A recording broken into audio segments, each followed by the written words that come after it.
All right, good a day as any to do a garden update, huh? We got we've been hacking down a bunch of the stuff. You can see all the clippings and cuttings from all of the plants. We are cutting off all the dying little pieces of the plants that we have, and parts of the plant that aren't producing anything, and basically pruning the peppers, pruning the tomatoes. You can kind of see up on here, we still got quite a few tomatoes that are coming in. What's today? October what? 12th? 13th? It's October 12th today. And I mean, there's a lot of tomatoes still on these plants, so we're topping them off and making sure that they get the nutrients that they need. And there's a couple tomatoes we picked back in there. And we pulled a whole bunch of green beans. I'll show you that here. This is about the 4th or 5th time we've picked a bag this full of green beans. This is a regular Walmart grocery shopping bag, pretty much just filled with green beans. We've gotten at least 4 or 5 bags like that full. It seems like every time we come out we get bags like that full of green beans. Right now we're in the back pruning the pepper plants. Fran's pruning the tomatillos and the rest of the tomatoes up here. And we live like 25 minutes south of Chicago in Indiana, so you gotta imagine October 12th.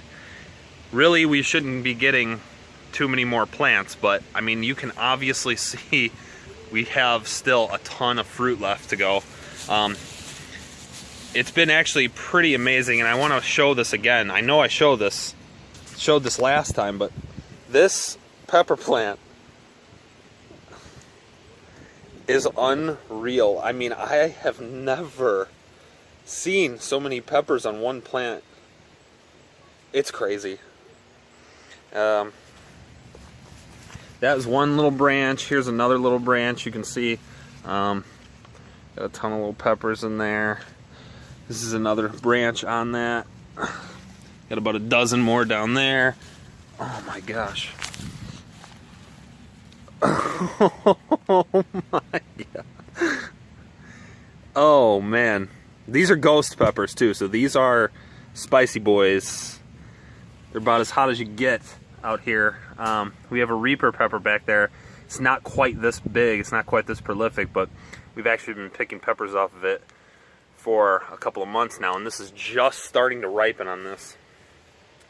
So we're gonna get back to work here, and we'll show you the harvest in a minute. Okay, I'm on the opposite side of my pepper bed here.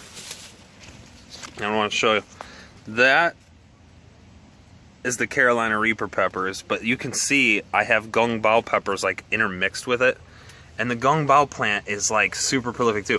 These look like green beans hanging here. I mean, it's insane how many is on this plant still. And this one's been prolific all season as well. We basically been picking peppers off this plant for months, and it just keeps giving. And the good thing about this type of pepper is that, you know, basically the walls on the pepper are so thin that they dry out super easy. You just put them on the counter and they'll dry out. And you can make crushed red pepper out of it, or spices, or whatever kind of stuff that you want. So just had to show that, because that plant's been really prolific too. Ooh, look at these habaneros over here too. Oh yeah. Yeah. No, Get those habaneros. Yeah, buddy.